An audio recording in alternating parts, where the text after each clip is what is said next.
Okay, AAC blocks, aerated autoclave concrete bricks actually. So we have a different sizes of blocks actually. So in that length is same, length and height same in that. Length is 2 feet every block, height 8 inches. So width we have different sizes of that. 2 inches, 4 inches, 6 inches, 8 inches, 9 inches. ఇది వచ్చేసి మనకు ఇప్పుడు యాక్చువల్గా మనకు red brick ఆల్టర్నేట్గా అనమాట. So red బ్రిక్తో దీన్ని మనం కంపేర్ చేసుకోవడం మొదలు పెడితే ఇది వచ్చేసి మనకు 4 inches brick equals to 7.11 red bricks అనమాట. యాక్చువల్గా మనకు వచ్చేసి 7.11 దాంతో మనం సైజు అండ్ రేట్ రెండు డిఫరెన్షియేట్ చేసుకుంటే మనకు 4 ఇంచెస్ బ్రిక్ వచ్చేసి రేట్ పరంగా 45 రూపీస్ ఉంటుంది. సో రెడ్ బ్రిక్స్ వచ్చేసి మనం ఈవెన్ 4 రూపీస్ వేసుకున్నాం, 7.11 ఇంటూ 4 రూపీస్ వేసుకుంటే 28 రూపీస్ 30 రూపీస్ అవుతుంది అది. సో ఆ జాయింట్ 7 బ్రిక్స్ని జాయింట్ చేయడానికి సో శాండ్ సిమెంట్ ఉంటుంది కదా, ఆ మెటీరియల్తో కాస్ట్ కలుపుకుంటే 50 రూపీస్ అబవ్ వస్తుంది ఆ రెడ్ బ్రిక్తో కలుపుకుంటే. ఇది వచ్చేసి మనకు 45 రూపీస్లో వస్తుంది.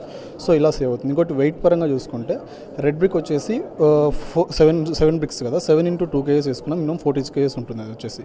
సో మనది వచ్చేసి బిలో 8 kgs ఉంటుంది. సో వెయిట్ పరంగా కానీ రేట్ పరంగా కానీ తక్కువ అవుతుంది. ఇంకోటి వర్క్ కూడా స్పీడ్గా చేసుకోవచ్చు. బ్రిక్ సైజ్ పెద్దగా ఉండడం వల్ల మనం ఈజీగా గోడ కట్టేసుకోవచ్చు అనమాట. సో దీంట్లో వచ్చేసి రెడ్ బ్రిక్ వచ్చేసి మినిమం 2.5లో స్ట్రెంత్ ఉంటుంది, Nm². మనది వచ్చేసి మినిమం 3.6 ఉండాలి ఏఏసీ బ్లాక్స్ రూల్స్ ప్రకారం. సో మనది వచ్చేసి 4 Nm² స్ట్రెంత్ కూడా ఉంటుంది. ఫైర్ రేటింగ్ వచ్చేసి 4 hours ఉంటుంది మనది. సో అలా అనమాట, ఈజీ టు కన్స్ట్రక్షన్ అనమాట ఇది. టర్న్ ఓవర్ అంటే యాక్చువల్గా మనది వచ్చేసి ఇప్పుడు స్టార్టింగ్ నుంచి మనం ఫస్ట్ నుంచి ఇట్లా గ్రో అప్ అవ్వకుంటూ వస్తుంది అనమాట.